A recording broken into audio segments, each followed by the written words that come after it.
Hey, what's up guys? Tony here, and welcome to another episode of Tuesdays with Tony. And in this episode, we're going to be talking about goals and aspirations.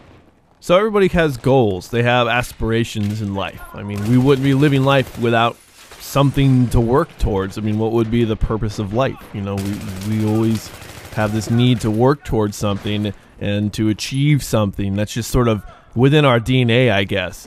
And so I got thinking about this idea about goals and aspirations last night, of all things, because I was sort of I was in this place. I was like, I don't even know what to talk about this week, because I mean, last week I did such a depressing commentary, and this week I wanted to make sure to do something a little bit more upbeat, but I didn't want to make it so cheesy, you know, like, oh, you know, we should smile every day or something like that, you know. So the weight was on my shoulders to do something that I thought was appropriate for the series that I have going on now, and that wasn't completely depressing. And so for that, I've decided to go with goals and aspirations.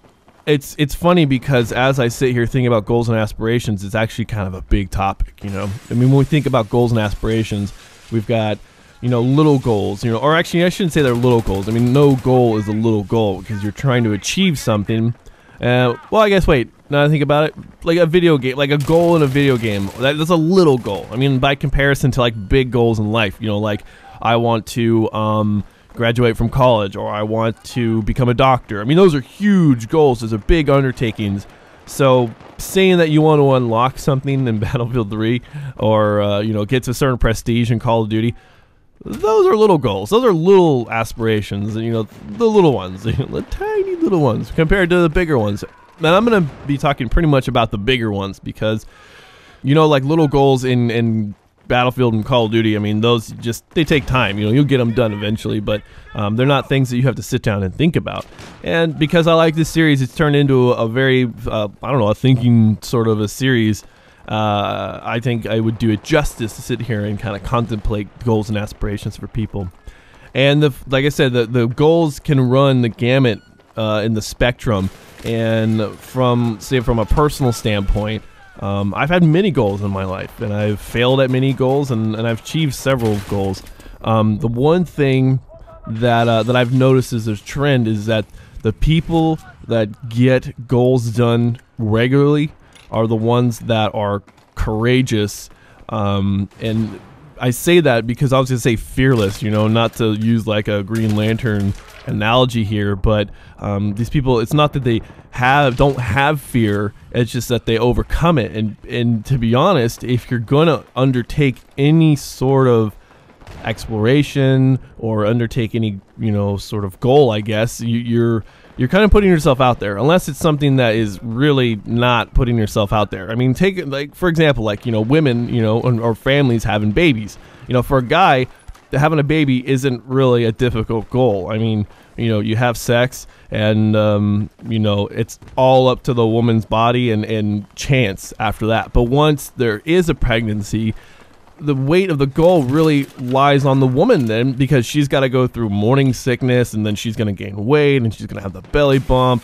and then she's got to give birth, and then after that there's all the mothering period. You know, there is like breastfeeding and just the nurturing part of being a mother, and the father's just kind of like, well, my job was done night one, you know, 9 months before the baby even showed up. So for a guy, it's not really a goal that requires a lot from us. You know, for the ladies, it takes a bit of courage, it takes a bit of fortitude, and endurance, which is pretty much the same thing.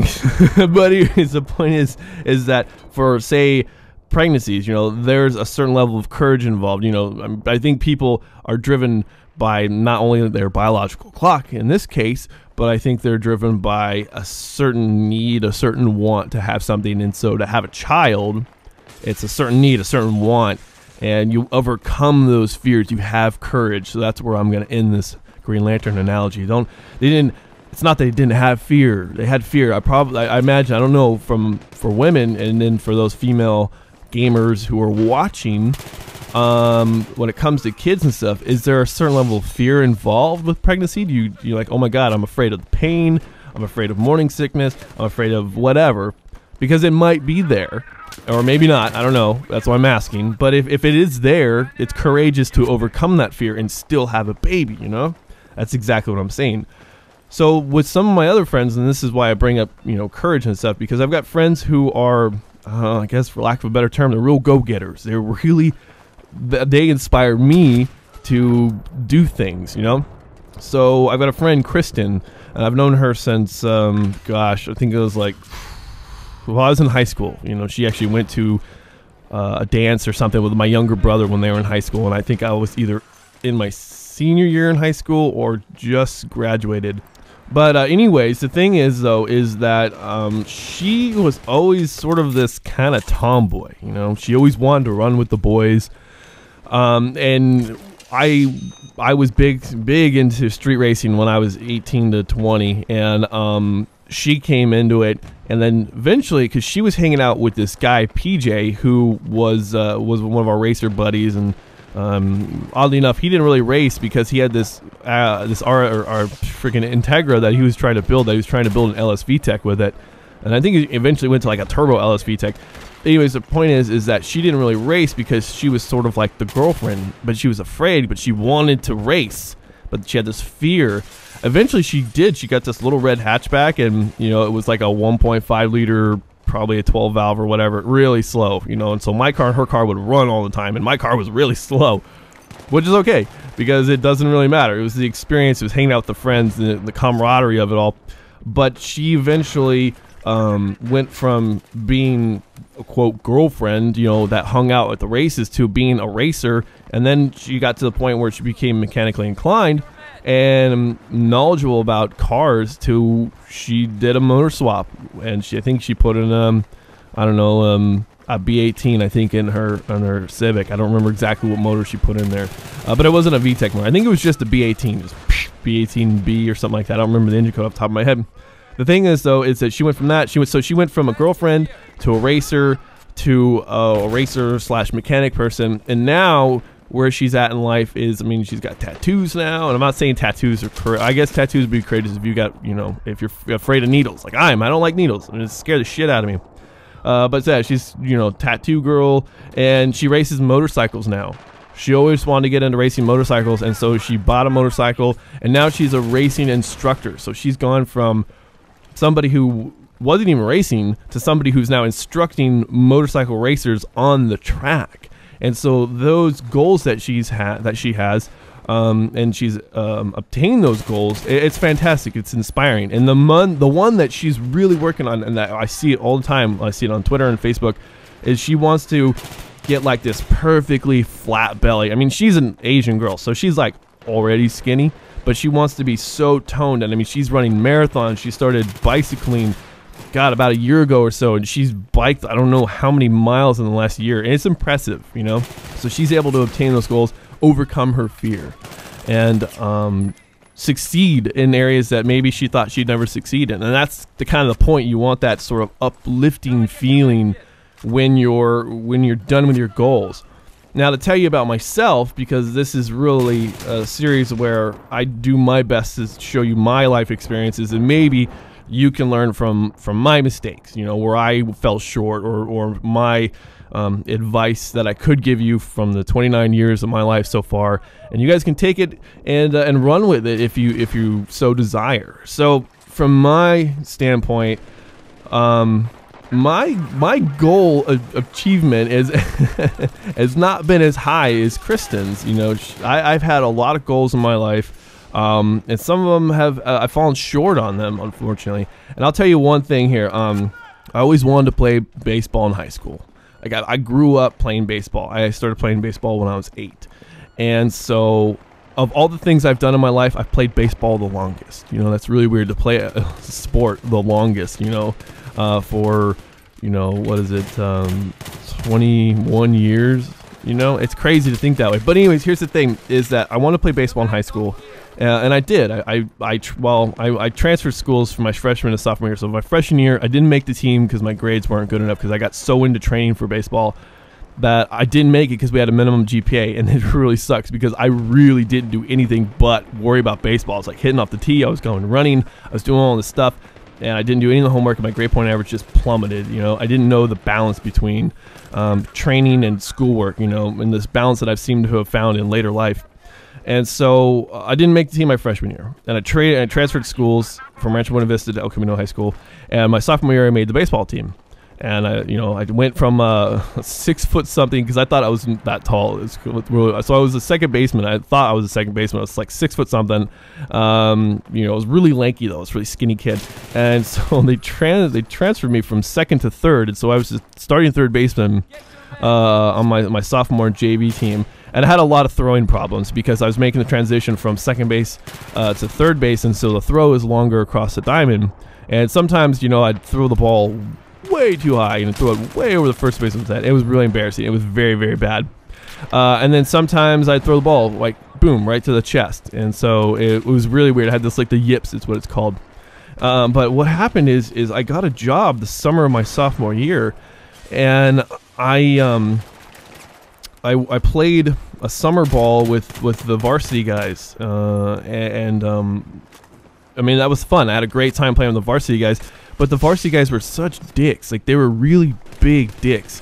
And I lost the interest to play, and so I quit. So my aspiration to play high school baseball, to play all throughout high school, you kind of dream about it when you're a kid. You watch those movies and they got the high school athletes and stuff.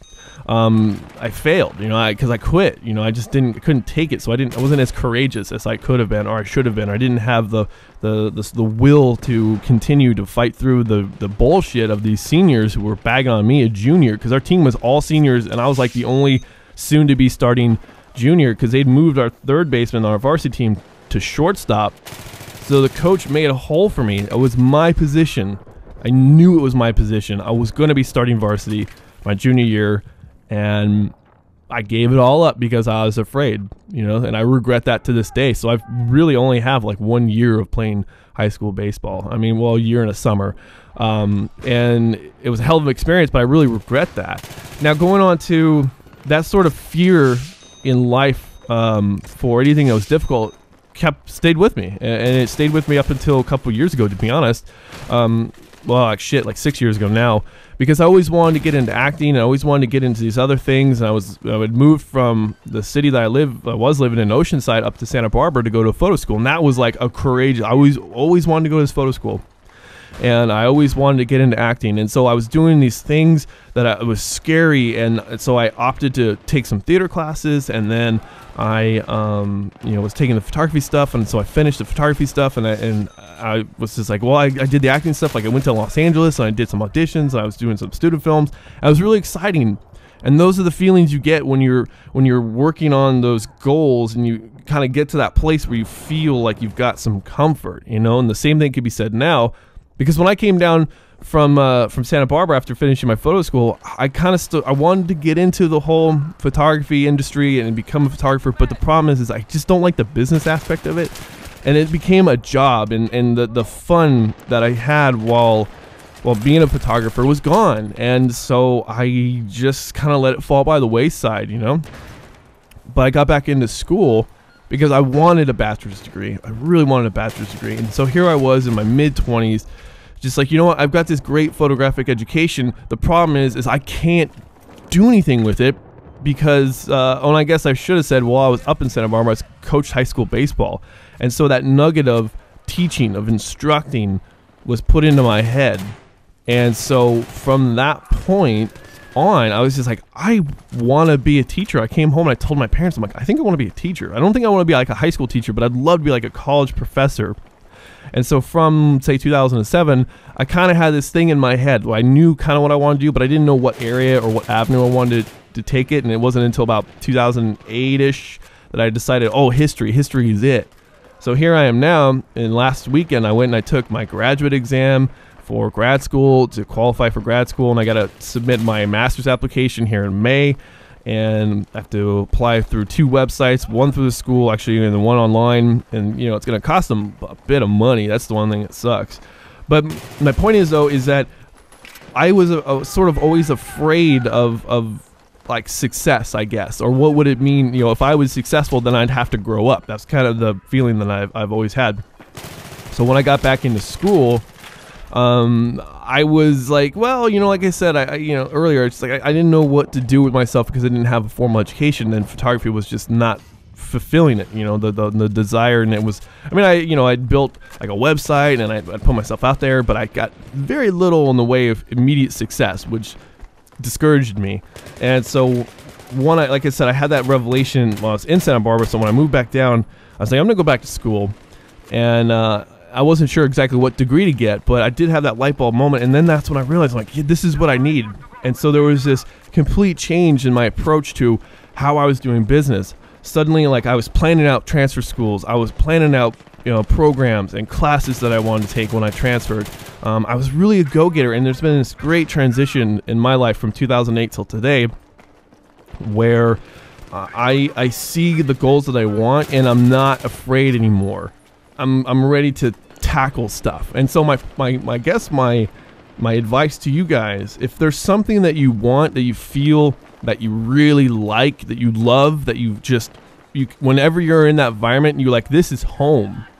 You got to do whatever it takes to get to that place. And that's the place I am now. I was having this discussion with these several professors at my school, and I left, and I felt like I was walking on cloud nine. I was like, oh my gosh, this is great. This is exactly what I want. How do I get here? That's really the thing. Like, how do I get here? And I know it can be scary. And I've been down that road before.